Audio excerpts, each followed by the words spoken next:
Noah Carter never planned on becoming a problem. He just wanted quiet. After 2 decades working homicide in Fort Worth, years of blood, grief, and sleepless interrogations, he'd finally reached the point where he didn't owe the world anything. No more middle-of-the-night calls. No more staring at crime scene photos while drinking cold gas station coffee. Just silence. That's what Clearwater Lake offered him. He found the listing on a Tuesday night. 2-bedroom lakefront cabin. Needs. Work, cash only. Most people skipped it. No, or didn't. The cabin was remote. Down a dusty gravel road surrounded by trees thick enough to make cell service disappear. He liked that. On his second visit, he stood on the weathered dock, the lake-like glass before him, and decided right then, this is it. The seller was a bank. The cabin had been sitting for 4 years, inherited through foreclosure after the previous owner passed. The price was a steal, likely because no one wanted to deal with the overgrown property or failing septic system. Noah didn't care. Fixing things had always made sense to him. He moved in during early spring, the kind of spring where the pines still dripped with cold air in the mornings, and mist rolled low over the lake until noon. With his German Shepherd, Tink, riding shotgun, he hauled lumber, tools, and gear to the cabin in his old Ford pickup. Neighbors, barely, just a few houses visible from the far side of the lake, their rooftops peeking over the tree line. He didn't even know about the horror until the envelope showed up. No return address. Just a stiff manila envelope with a formal-looking logo. Clearwater Ridge Homeowners of non-compliancier raised an eyebrow, sat down at his kitchen table, and slid the paper out. 2. Property occupanter, gravel surface in violation of approved material standard. You are receiving this notice due to unauthorized driveway material and unapproved lot enhancements. Immediate correction required. Failure to respond will result in fines of $100 day until compliance is achieved. It was signed by Karen Hensley, HOA president. Noah frowned. He walked out to the porch, the letter in hand, and stared down at the gravel, the same gravel that had been there when he bought the place. He opened his file box. He kept everything, a habit from his detective days, and found the original plat map and county property lines. Sure enough, the cabin wasn't part of the Clearwater Ridge HOA. He drove into town and stopped at the county assessor's office. A friendly clerk named Joyce confirmed it. You're not on their roll. Closest HOA lot is 500 feet away. He left with a stamped letter proving it. Noah wasn't angry yet. He figured it was just a misunderstanding. New owner. Old paperwork. These things happened. So, the next day, he mailed Karen a copy of the assessor's confirmation and thought that would be the end of it. WAS and single quotes T. 2 days later, he caught someone on his security camera walking his property line, clipboards in hand, a man and a woman, wearing polos with the HOA logo stitched in faded navy thread. They never came to the door, just paced around the gravel and left. The next envelope came that same week. This one mentioned an illegal structure, referring, somehow, to the log storage rack Noah had built near the woodshed. Then came the emails and another letter about excessive noise from his generator despite it running only during daylight hours and within decibel limits. That Friday evening, as Noah grilled on the porch, he saw her for the first time. A silver Lexus pulled up near the end of the gravel. A woman stepped out, mid-50s, sharp blazer, clipboard in hand, heels entirely unsuited for the terrain.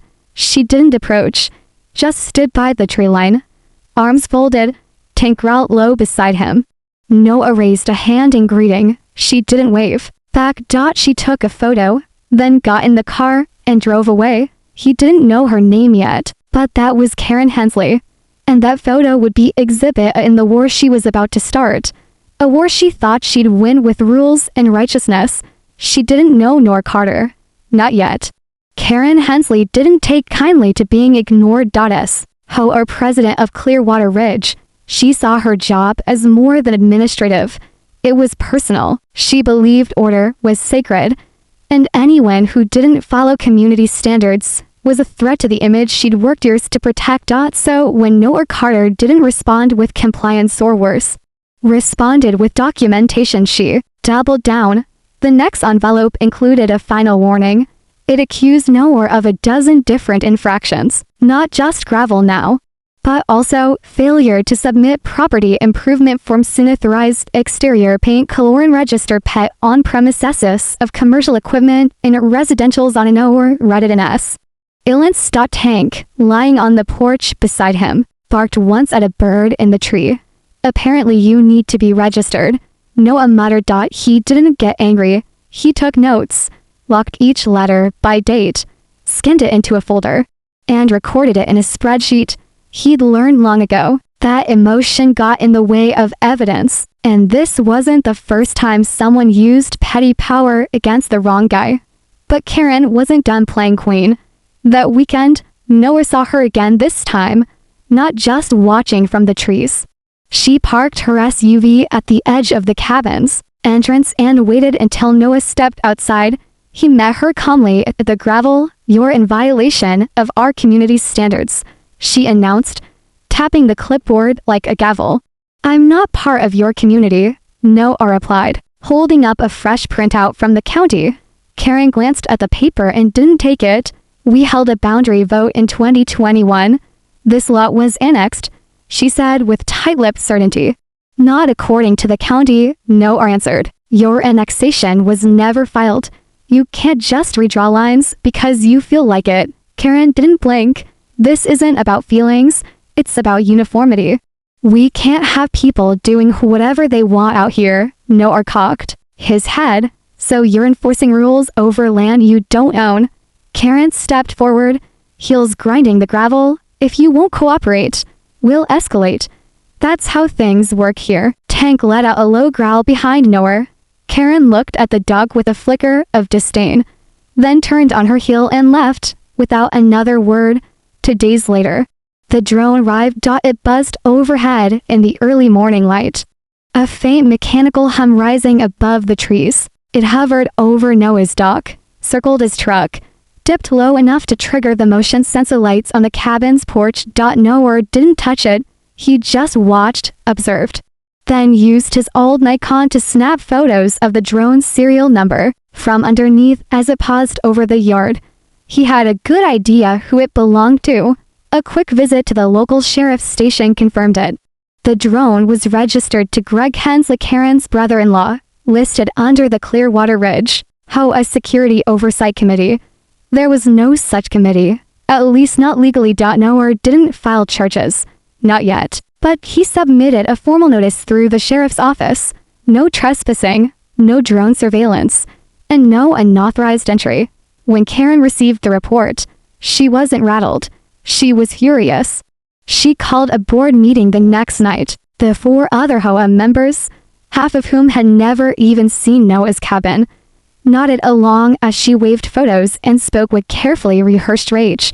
"This man is a danger to our standards," she said. "If we allow one cabin to ignore the rules, what happens next? Rusted trailers, pit bulls on chains? This is about stopping decline before it starts." None of them knew she didn't actually have jurisdiction over the property. Karen pushed through her resolution. Fines would begin immediately, $100 per day, until the violations were corrected. Noah received the notice with his mail that Friday. He held the envelope in one hand and a coffee in the other as he watched the mist rise off the lake. $100 a day, he murmured, glancing toward the empty gravel road. "Guess she thinks I'll fold." But Noah wasn't folding. He was watching, documenting, preparing. Because Karen wasn't just trying to enforce rules anymore. She was trying to rewrite them, and she didn't know that in trying to push Noah out, she'd just pushed him into action. By the second week of April, Karen had escalated into full warfare. Noah's mailbox had become a daily delivery site for fresh notices, each more aggressive than the last. The HOA was now claiming he owed $2,300 in fines, retroactively calculated, for infractions he'd never agreed to: unauthorized gravel, noise violations, unapproved fence lumber. Lack of community contribution. Each notice came with a threat. Failure to comply may result in a lien against your property. But what Karen didn't realize was that Noah had been through worse. A paper bully with a clipboard didn't scare a man who'd kicked down doors on meth houses and sat across from murders pretending to cry. He didn't respond. He documented, and when the drone returned, this time flying lower and slower, Noah stepped outside with a cup of coffee and looked right at it. Hovered above him for a moment, then zipped away, banking hard toward the ridge. The next morning, he found a fresh footprint by his dock, not his, not from tank. Someone had walked the tree line overnight. Noah printed the drone footage and emailed it to the sheriff's office. He filed a report. He didn't want retaliation, he wanted it on record. The sheriff called later that afternoon. Look, Deputy Martinez said, we talked to the guy who owns the drone, Greg Hensley. He says he's doing a community security sweep. But we told him he's crossing a line. Noah nodded but didn't feel reassured. He went to town the next morning and had no trespassing private property signs printed on thick aluminum. He mounted one by the start of his gravel road and another on a tree near the dock. 2 days later, both signs were gone, not knocked over, removed. That evening, Karen showed up again. This time, she brought to other HOA board members Richard, a pale, anxious man in his 60s, and Jean, a woman who looked like she'd rather be anywhere else. They parked just outside the gravel road and approached slowly, walking in a tight triangle formation like they were expecting a showdown. Noah met them halfway. Tink sat silently at his side. Karen didn't even greet him. She raised her phone immediately and began recording. You are in violation of multiple community standards, she declared. Noah held up a hand. You're trespassing. Turn around. I'm documenting property damage and violations. That's well within our rights. Only if I'm part of your HOA, he said calmly, and I'm not. Karen took a step closer. We've submitted a claim to the county zoning board. Your dock rebuild, illegal without a permit. If you continue, you'll be reported for environmental damage. Jean shifted uncomfortably. Karen, maybe we should. Karen held up her hand to silence her. We're not backing down. Noah gave her a long, hard look. He didn't raise his voice. He didn't reach for his phone or gesture to the camera now recording on his own porch. He just said, leave. When she didn't move, Noah turned toward the house and walked away. Karen's voice rose behind him. Failure to cooperate will result in further action. This isn't over. It wasn't. That evening, Noah found an envelope taped to his truck windshield. It was a notice of intent to file a lien. It was fake, legally meaningless, but it carried the HOA logo and a watermark that made it look official. Noah took it inside, scanned it, then opened a new file on his computer. Clearwater Ridge, legal response prep. He wasn't going to wait anymore. He called the county and requested public records on Clearwater Ridge's HOA filing. He scheduled a property boundary verification from the land assessor. He even contacted a small-town attorney named Mae Fletcher who'd handled HOA fraud cases in 3 other counties. But before any of that could gain traction, Karen did something reckless. At 7:12 a.m. the next morning, while Noah was cooking breakfast, 2 sheriff's cruisers pulled into his gravel road. Their lights were off. The deputies exited cautiously. Noah stepped out onto the porch in boots and a flannel. Confused but calm, Captain Carter, the younger deputy, asked. We received a call. Said there was a threat involving a firearm. Karen had called 911. She told dispatch that Noah had displayed a weapon and refused to obey a legal inspection. Noah shook his head slowly. He looked past the deputies. Karen's silver SUV was parked just out of sight behind the trees. That call crossed a line. The deputies didn't arrest Noah. In fact, one of them, Deputy Hale, had trained under him years ago. But the 911 report was logged, and Karen had now made a false report to law enforcement. That wasn't HOA drama anymore. That was a criminal act, and it was the last straw. Noah nodded once to himself. She wanted a war. She was about to lose everything. The morning after Karen's 911 stunt, Clearwater County's sheriff sat at his desk reviewing the incident report with a growing scowl. Sheriff Denton had known Noah Carter for over 15 years. He'd watched Noah work some of the most brutal cases in Texas and retire with his integrity intact. So when he saw the words brandished firearm and hostile toward HOA inspection on the report and then saw Noah's name attached, his first response was one word: bull. He made one phone call straight to Deputy Hale, who'd responded to the scene. Was there a weapon? No, sir, Hale replied. Not even holstered. Noah was calm, respectful, confused, mostly. He handed us coffee. You filed that under false reporting? Yes, sir. I've already submitted the paperwork. Sheriff Denton rubbed his forehead. That woman's playing with fire. Back at the cabin, Noah sat on his dock with Tank by his side, sipping his second coffee of the morning. The sun had just begun to touch the treetops, golden light reflecting off the still surface of Clearwater Lake. It should have been peaceful. Instead, his land felt like a battlefield.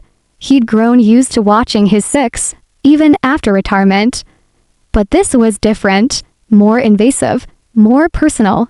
He hadn't just been lied about, he'd been set up. Karen's 911 call had described him as armed and hostile. She claimed she feared for her life after a confrontation regarding HOA enforcement. She'd even told dispatchers that neighbors were terrified. All lies, every word. But it triggered an official police response to units dispatched, sirens off, but weapons ready. That crossed a criminal line. False reporting wasn't just a bad look, it was a misdemeanor offense under county law. And with documented pattern behavior, it could climb to something more serious. Noah met with Sheriff Denton the next day. They sat in the back of the sheriff's office, out of public view, no cameras, no noise. Denton leaned back in his chair and folded his hands. She's got a reputation, he said. Couple of other neighbors complained about her last year. Nothing that stuck. But this is different. I don't want her arrested, Noah said. Yet, you're sure? I want her exposed. Denton nodded slowly. Then we'll do it right. Quiet, legal, and airtight. That same afternoon, Noah visited the county assessor's office for the second time in a month. He sat down with Joyce, the clerk who remembered him by name now, and requested every record linked to Clearwater Ridge HOA's boundaries, voting, history, charter formation, and officer filings. As she compiled the documents, she paused.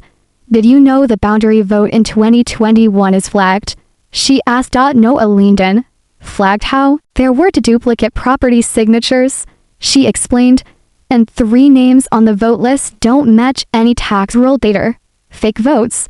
Could be, or sloppy bookkeeping. Either way, Noah requested certified copies. He left, with a folder 2 inches thick and a fire lit under him. Meanwhile, Karen wasn't slowing down. She doubled the fines to $200 a day and sent a final notice that the HOA intends to place a lien on your property for lack of compliance. That night, a letter arrived taped to his door and signed, "If you won't respect our rules, maybe we need to escalate, sell the place, and leave. You don't belong here." Noah didn't flinch. He added it to the file. Then he called his attorney. May Fletcher wasn't a big city lawyer. She operated from a modest office to towns over and wore boots under her desk. But she'd won 3 separate cases dismantling abusive HOA letters.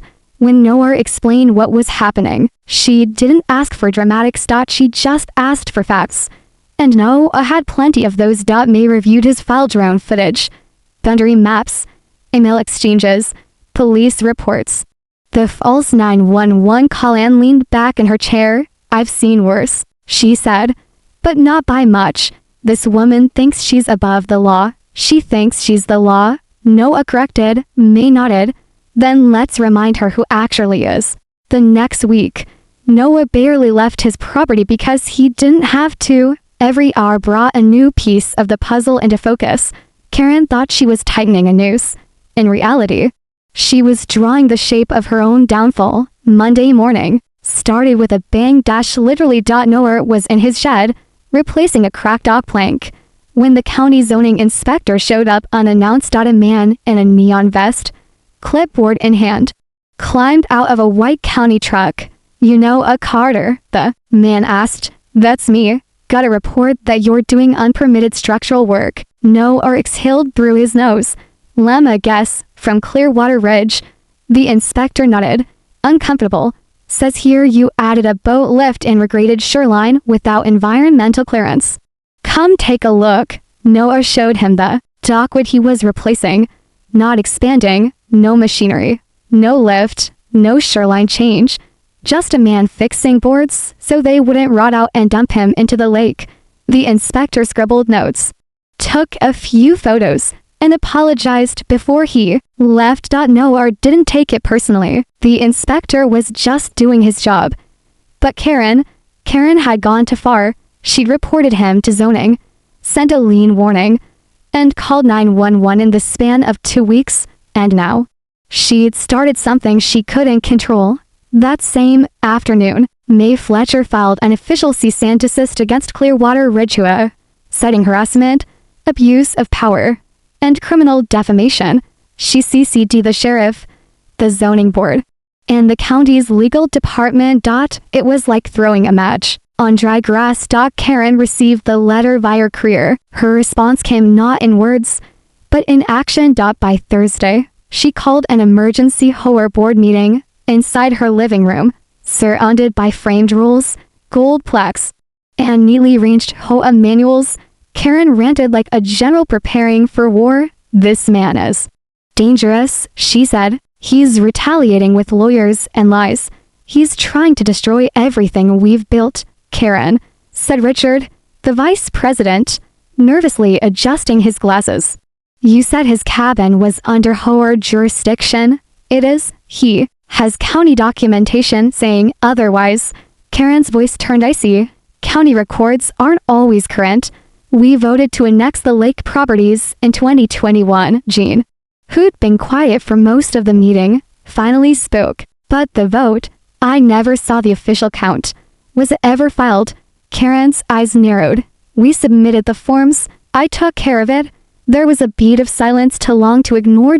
In that moment, a crack appeared in Karen's foundation. Meanwhile, Noah's evidence file kept growing. Through a connection at the assessor's office, he obtained archived documents from the supposed 2021 annexation vote. But what he found shocked even him. Of the 37 votes Karen had submitted, 5 were listed under properties that had been sold before 2020. 3 belonged to people who no longer lived in the county, and 2 were dead. The signatures were identical, same slant, same ink, same error in the Clearwater spelling. Forgery. And it wasn't just sloppy, it was criminal. Mae filed a secondary complaint, this time with the district attorney's office. But Karen still didn't know the storm was gathering. Instead, she sent a new letter to Noah. This one typed in bold red font. "Final notification. You are now subject to lien enforcement proceedings. Your failure to comply with HOA directives has triggered Article 14 of the Community Enforcement Protocol." That was the last straw. Noah didn't call. He didn't send an email. He printed out every document, county maps, sheriff's statements, drone photos, annexation forgeries, and scheduled a meeting with the County Land Commission. The meeting was public. Anyone could attend, and Karen, she was invited as the HOA's representative. She showed up in her signature heels and press suit, clutching her binder of evidence, ready to perform. But the moment she sat down and saw Noah's attorney, the county assessor, and Deputy Hale all seated together, something in her expression faltered. Noah stood, calm as ever, and handed a folder to the board. "This is every document the HOA has submitted that pertains to my property. Here's how each one is false." Karen's mouth opened, then shut. He walked through the forged votes, the illegal drone surveillance, the false 911 call, the unfiled annexation. He didn't accuse, he demonstrated. By the end of the meeting, the board chair leaned forward and said one word, "Under review." Karen didn't speak to reporters outside the meeting hall. But Noah did. He said just enough for them to print the story. Retired detective challenges HOA's authority over lake property. And Karen, she just made the front page for all the wrong reasons. Karen Hensley didn't answer her phone for 2 days after the county hearing. Not to board members, not to neighbors, not even to Greg, her brother-in-law, whose drone sat dusty on his gov shelf after a quiet visit from the sheriff's office. For the first time in years, she didn't feel like the one in charge. The local paper's headline had spread through the community like wildfire. HOA president accused of overreach. County investigating boundary dispute. It was all anyone on Clearwater Ridge's private Facebook group could talk about. Karen, once praised as the protector of property values, was now being referred to as the tyrant in heels. Some posts suggested she resign. Others demanded it, and one neighbor, Paul from Lot 17, the same man Karen once fined for planting unapproved rose bushes, posted simply, "Guess the badge doesn't shine so bright when the law shows up." Inside her meticulously decorated living room, Karen paced, clutching a wine glass with shaking fingers. She had always believed in order, in rules, in structure. But now, even the rules she'd crafted so carefully were turning against her. The phone finally rang late that night. It was Richard, the HOA vice president. "Karen, we need to talk." "What now?" she asked bitterly. "There's going to be a vote." "A vote for what?" "A vote to remove you as president." Karen froze. "You can't be serious." I didn't sign up for lawsuits and headlines. This whole mess with Carter. You went too far." She didn't respond. He continued, gently, "Maybe if you step down voluntarily." She hung up. Out by the lake, Noah Carter was quiet too, but not unsettled. He spent the next morning doing what he always intended to do with the cabin: sanding wood, cleaning gutters, feeding tank. For the first time in weeks, no cars passed by the gravel, no drones hummed overhead, no strangers circled with CLIPBOA or DS. It felt like a pause before a storm finally passed. But no one knew better than to let down his guard. May called the afternoon. "The county has moved their investigation up. They're reviewing the HOA charter and Karen's filings from the last 5 years. Good," Noah said. "She's been playing dress up with power long enough." "There's more," May said. "We've pulled the voting logs from the 2021 annexation. They match several forgeries from a separate fraud case in Denton County. Same handwriting, different community." Noah's eyebrows lifted. "She's done this before?" "Looks like it." Karen's entire presidency, her annexation, her authority, it was a tower built on paper lies. And now, that tower was leaning hard. Meanwhile, at Clearwater Ridge, the board fractured. Gene, the only one still willing to speak with Karen, delivered the final blow. "The county's asking for a full audit of our expenses," she told her during a stiff visit. Karen blinked. "Why?" "Because someone," Jean stared hard, "used HOA funds to pay for private courier services and drone equipment. That's not standard. And they're asking who authorized the payments." Karen went quiet. Jean didn't flinch. "You never had the board vote on those expenses, Karen, and now, the board doesn't have your back." When Jean left, Karen sat alone on her back porch, staring out over her manicured backyard, listening to the faint hum of wind through pine trees. For the first time, she realized how loud silence could be. Noah, on the other hand, was preparing a move no one expected. May had uncovered a clause in the original Clearwater Ridge HOA charter, one rarely used, but still legally binding. It allowed any neighboring property owner with a direct access road shared with HOA-maintained infrastructure to petition for HOA charter review if fraud or boundary manipulate. And was proven. And Noah's gravel road, it ran directly over the original easement before Clearwater Ridge even existed.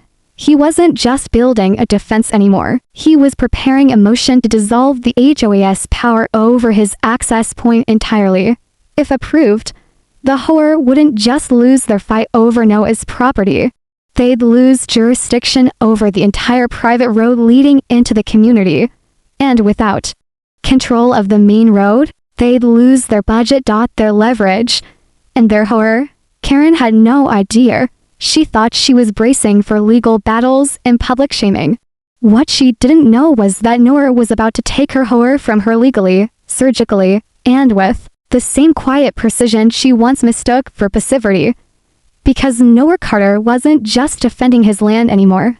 He was preparing to evict her authority from the place she believed she ruled. From his cabin at Clearwater Lake.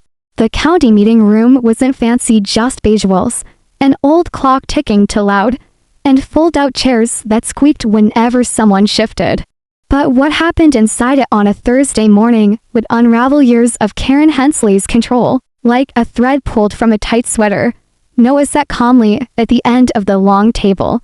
Beside Mae Fletcher, Tank lay quietly by his feet.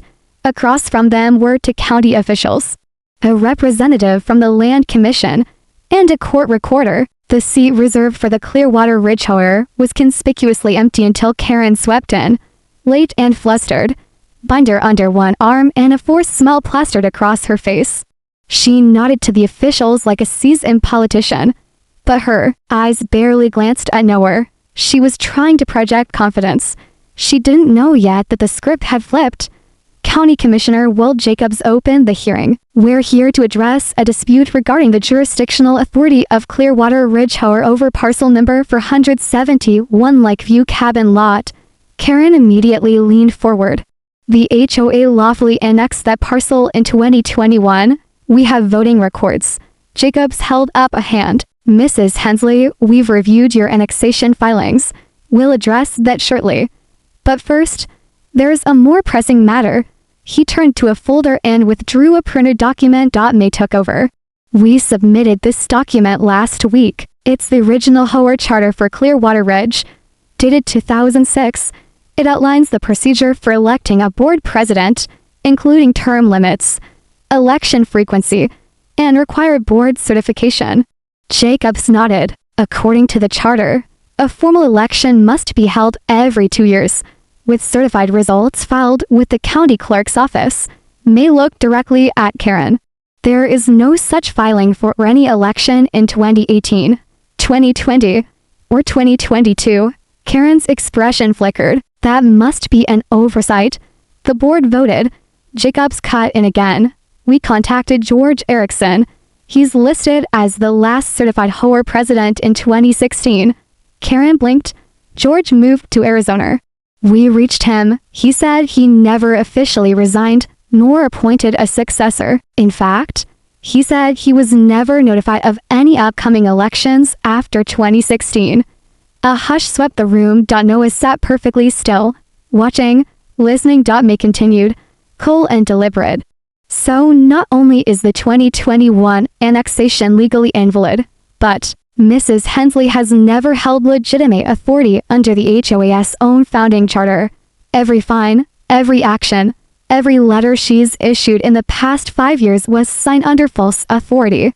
Karen's mouth opened, closed. That's not how we've done it. Jacobs raised his voice for the first time. That may be, but it is how it's supposed to be done. We don't deal in neighborhood customs. We deal in legal standing. He turned to the Land Commission representative. Based on these findings, the commission has ruled the annexation of lot number 471 null and void. Furthermore, the county is freezing all Clearwater Ridge HOA enforcement powers pending a formal audit. Karen stood up abruptly. This is outrageous. We've maintained this community for years. I've protected it. Not lawfully, May replied. You've operated outside your own bylaws, forged documents, and committed at least one false police report. Karen's face turned white. And more importantly, May said, standing now, you've abused your neighbors under the illusion of power. That ends today. Jacob spoke once more. Pending the audit, any and all enforcement, fines, or legal threats issued by the Clearwater Ridge HOA are considered unenforceable. Mr. Carter, your property is clear of all HOA actions. You are free to use, maintain, and access it without interference. The gavel dropped. It was over. Back in the parking lot, Karen sat in her SUV. gripping the steering wheel so hard her knuckles turned pale. Her phone buzzed non-stop. Board members resigning, residents demanding explanations, local reporters leaving voicemails. Her kingdom was collapsing in real time. Across the lot, Noah walked to his truck in no rush. May beside him, he gave a short nod to a county deputy watching from his cruiser. The man nodded back. Noah had said almost nothing in the room. He didn't have to. The facts did the talking, and now, the woman who tried to break him with paperwork and lies had been exposed by the same rules she weaponized. That night, in the quiet of his lake cabin, Noah sat by the fire with Tank curled beside him. No more drones. No more strange cars at the edge of the trees. Just the wind off the lake and the crackle of peace earned the hard way.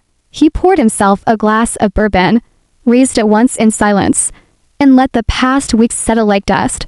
Karen thought her 911 call would scare him. She never imagined it would bring down her entire HOA. The fallout didn't take long. Within 1 week of the county ruling, Clearwater Ridge HOA effectively collapsed. The board resigned en masse, leaving Karen standing alone in a crumbling structure of rules she'd built herself into a corner. Residents who once whispered their compliance out of fear were now speaking freely. HOA signs were taken down, dues were frozen, and the Facebook group, the same one Karen had policed like a prison guard, turned into an open forum of confession and catharsis. Stories poured out. Karen fined a veteran for flying the American flag 1 inch to hide. Karen ticketed a mother of 3 for sidewalk chalk drawings. Karen threatened an elderly couple with eviction for installing a wheelchair ramp without submitting a visual impact application. All of it, all at once. And with the county's audit underway, every dollar the HOA had ever spent was now under scrutiny. It turned out Karen had been dipping into the association's funds for administrative services, courier fees, premium furniture for her home office, even gift cards labeled as volunteer appreciation, redeemed exclusively by her. And as for the drone, Greg Hensley was fined and lost his FAA registration after the sheriff's office completed their investigation. He tried to protest, claimed it was for community security. Didn't matter. The evidence was airtight. But the final blow came when May forwarded a letter to Noah from the district attorney's office. It reads simply, "This office has opened a case file into HOA, misrepresentation, document forgery, and filing of a false police report involving Ms. Karen Hensley. She wasn't arrested, not yet, but she was served." A county marshal delivered the papers in broad daylight. While Karen was gardening, 3 neighbors watched from across the street. No one looked away. Noah, meanwhile, didn't gloat. He didn't post victory messages. He didn't talk to reporters. He did one thing, and one thing only. He bought the gravel road. After discovering the road was a shared access easement left and claimed in a previous development transfer, May filed for a quiet title action. No one contested. In 45 days, the road belonged to Noah Carter. He named it Cedar Loop. And then he did what Karen would never have expected. He allowed every neighbor in Clearwater Ridge to use it for you. Charge. No HOA fees. No petty fines. Just a sign easement granting legal access. In exchange for one thing, a promise to never again allow anyone to weaponize authority over others. He printed it on a single sheet of paper, plain English. No legalese. Every single resident signed it. Karen left Clearwater Ridge for months later. No farewell message. No community party. She sold her home for far less than it was worth. Rumor was, no buyer wanted to touch anything associated with her. On the day the moving truck pulled out, Noah watched from the dock, a quiet smile playing at the corner of his mouth. Tink barked once as the SUV passed. Noah raised a hand, not in mockery, not in anger, just closure. Karen didn't look back. Life returned to what Noah had come for in the first place, peace. The dock was rebuilt. The firewood stacked high. He started building a canoe with hand tools in a slow, deliberate rhythm that matched the stillness of the lake. Neighbors waved now. A few stopped by with baked goods and thanks. Others simply nodded when they passed, a silent acknowledgement of what he'd done for all of them. He didn't need recognition. He had his land, his dog, his silence, and he had something else too, a letter, framed on the wall beside the cabin's fireplace. The one Karen taped to his truck windshield wall. Those months ago, failure to comply will result in removal. He'd underline those words every now and then. He'd look at that letter and smile. Because in the end he didn't comply. He removed her from his life, from his land, from her fake throne at the top of a powerless HOA, all from the quiet of a little cabin by a still, cold lake.